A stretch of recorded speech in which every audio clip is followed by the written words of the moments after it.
On attire à nous ce qui émane de nous. En effet, si je vibre la disharmonie, il y a plus de chances d'attirer des choses disharmonieuses dans ma vie. Et ces choses seront le reflet de ce que je suis moi-même. Non seulement on peut le dire, mais surtout on peut l'expérimenter parce qu'au fond il y a les croyances et il y a ce qu'on vit. Et dans la pratique, si on observe les choses, on peut constater que si on n'a pas réglé quelque chose, on risque de l'attirer comme des situations récurrentes qui reviennent encore et encore. Toujours le même type de confrontation avec les gens ou des choses qui nous sont dites. Par contre, une fois qu'on a lâché prise, qu'on a guéri la cause qui se manifestait en tant que conséquence à l'extérieur, et bien par magie, elle ne se manifeste plus. Parce que le monde des causes est toujours en nous. Le monde extérieur est celui des conséquences, car si nous guérissons la cause, eh bien la conséquence ne se manifeste plus. D'ailleurs, quand une personne a peur, elle va vibrer la peur et va attirer des événements, des circonstances, qui vont lui prouver qu'elle avait raison d'avoir peur. Ça devient un cercle vicieux. Elle va dire j'avais raison d'avoir peur car cela s'est produit, ça s'est manifesté. Sans savoir que c'est elle qui a produit la chose et qui l'a attirée. Alors qu'effectivement, si on a peur, on doit chercher en nous pourquoi on a peur. Peut-être qu'on a souffert du manque, on a hérité de mémoire au niveau du manque.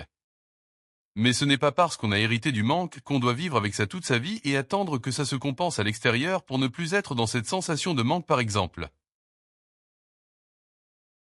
Souvent les gens attendent que ça change à l'extérieur pour être dans le bonheur, dans la joie et du coup ils conditionnent leur état d'être aux circonstances extérieures et ils perdent leur pouvoir, ils le donnent au monde extérieur, aux autres. Alors que dans la méditation, on va se réapproprier notre pouvoir, notre espace intérieur par la prise de notre pleine et entière responsabilité dans notre vie. Et ce qui est extraordinaire, c'est que c'est ainsi qu'on devient un créateur de notre existence. La plupart des gens préfèrent se victimiser car c'est plus confortable pour eux, ils préfèrent être assistés car semble-t-il c'est plus sécurisant.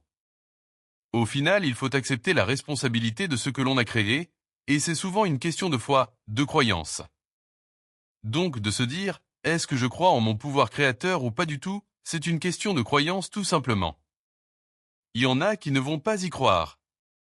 Et donc dans leur expérience, ce qui en découle, c'est qu'ils doivent expérimenter le manque, la souffrance et ils se positionnent en victime. Si les gens font ce choix-là, ils ont le droit mais vont devoir en assumer les conséquences dans leur vie. On peut d'ailleurs observer cela et le contextualiser grâce à la physique quantique et en faisant le pont entre science et spiritualité et non pas en les séparant. Certains phénomènes scientifiques peuvent étayer cet argumentaire et dans la prochaine vidéo, on pourra comprendre et accéder à cette intelligence supérieure pour en apprendre un peu plus. Tout de même, il semble qu'à l'heure actuelle, il y a une période d'ouverture car beaucoup souffrent et donc les gens vont chercher des solutions notamment grâce au développement personnel, l'hypnose, la méditation et toute autre thérapie alternative, ainsi on peut évoluer vers plus de conscience et s'épanouir. La voie spirituelle, c'est apprendre le vrai du faux, la vérité. Et il faut faire une observation de soi et c'est surtout dans la pratique de tous les jours et pas uniquement dans les livres qu'on trouvera cela, d'où l'expression « connais-toi toi-même ». Devenez responsable de ce qui se passe en nous et vous verrez les choses changeront.